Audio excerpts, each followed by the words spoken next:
மதியம் லஞ்ச் வாங்க பார்க்கலாம். இன்றைக்கி வந்து தோசை தான் எனக்கு மதியம் சாப்பாடு. ஏன் அப்படின்னு கேட்டிங்கன்னா, காலையிலேயே நான் பொங்கலும் சாம்பாரும் வச்சுட்டேன், காப்பிட்டாச்சு. சரி மதியானம் சோறு வச்சுக்கலாம் அப்படின்னு நான் இருந்தேன். மழை பார்த்திங்கன்னா சரியான மழை. இங்கே பாருங்கள், மழை விடவே இல்லை. நானும் விடும் அப்படின்னு பார்த்தேன், விடலை மழை. சரி அதோட அம்மாவை அங்கேயே கடையிலே சாப்பிட சொல்லிட்டேன்.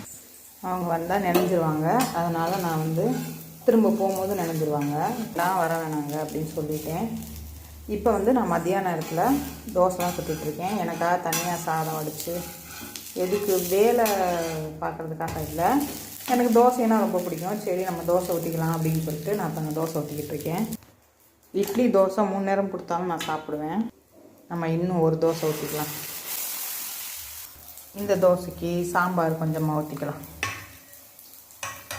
அவ்வளோதான் எங்கள் வீட்டில். உங்கள் வீட்டில் என்னென்னு கமெண்ட் பண்ணுங்கள். பிடிச்சா அப்படியே ஒரு லைக் பண்ணிடுங்க.